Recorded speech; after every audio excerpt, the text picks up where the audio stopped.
Ladies and gentlemen, boys and girls, and all you vault hunters out there, welcome back to Trash Talk. It's your boy Bandit, the only raccoon with the nerve to talk smack about a movie that's so bad it's got a lower rating than my GPA in raccoon school. Today, we're diving into the train wreck of a movie called Borderlands. And folks, when I say train wreck, I mean like a freight train hauling a load of skag droppings. This thing derailed so hard, it's still smoldering. So let's rewind to 2015 when the idea of a Borderlands movie was first announced. Now, I know what you're thinking. Bandit, that's almost a decade ago. What happened? Well, let me tell you, this movie went through more writers than I've gone through dumpsters. 10 different writers, multiple overhauls, and the poor thing still couldn't get it right.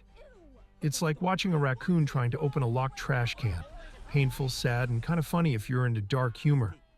Oh, and don't even get me started on the hype. Back in 2015, this script was hotter than a fresh slice of pizza in a New York winter. But somehow, they managed to turn that piping hot slice into a soggy, lukewarm mess. I mean, how do you go from, this is gonna be my Star Wars, to this is gonna be my worst nightmare? Eli Roth, the guy directing this thing, called it his Star Wars. That's like me saying this review is my magnum opus. Come on, man. Now, here's where it gets juicy. You know how Hollywood loves to overcomplicate things, right? Well, this movie is the poster child for Hollywood overthinking. They had big names like Craig Mazin, yeah, the guy behind Chernobyl and The Last of Us, on board at one point, but even he jumped ship faster than a raccoon caught in a spotlight. And when Craig freaking Mazin doesn't want his name on your movie, you know you got a problem. They even brought in Deadpool's Tim Miller to try and save this thing with reshoots. But instead of a superhero landing, we got a belly flop. They butchered this movie so bad that Craig Mazin didn't even want his name in the credits, used a pseudonym instead. Joe Crombie, more like Joe, don't associate me with this dumpster fire, Crombie. But wait, it gets better. Let's talk about the casting, because this is where they really lost the plot. Cate Blanchett as Lilith? Sure, she's an Oscar-winning actress and all, but did she do this movie for the role? Or was it just the COVID blues talking? She said it herself. She took the gig because she was losing her mind in lockdown, wielding a chainsaw a little too freely in her garden. If that doesn't scream, I've made a huge mistake, I don't know what does. And then there's Kevin Hart as Roland. Really? Kevin Hart? As a badass soldier? That's like casting me as the lead in Mad Max. It's just not happening, folks. Roland's supposed to be a grizzled, no-nonsense warrior, and they give us Kevin Hart. What's next? Jack Black as Claptrap. Oh, wait. They actually did that. And even that didn't work. How do you screw up Jack Black as Claptrap? That's like missing a three-pointer when you're 2 feet away from the basket. The real kicker, though, is the movie itself.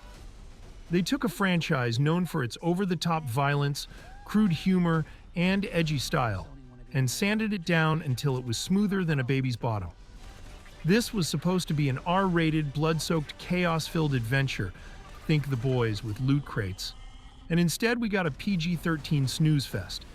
Not a drop of blood, folks, not a drop. You know how you go to a party expecting a wild night, but instead you end up playing Monopoly with your grandma? Yeah, that's what this movie felt like. Now let's get real for a second. What happened here isn't just a bad movie. It's a symptom of a bigger problem in Hollywood. Why can't they just trust the source material? Why do they feel the need to water down every video game adaptation like it's some kind of risk to just stick to what made the game great in the first place? It's almost like they're scared to admit that gamers might actually know what they want. Oh, the horror. And this isn't just a Borderlands problem. Remember Uncharted? Same deal. Hollywood just can't get it through their thick skulls that these stories were already great before they got their hands on them. Instead, they try to turn every gritty adult game into a family-friendly, middle-of-the-road snooze fest. It's like trying to serve tofu at a barbecue. Nobody asked for it, nobody wants it, and everyone's leaving hungry. So, what's the takeaway here?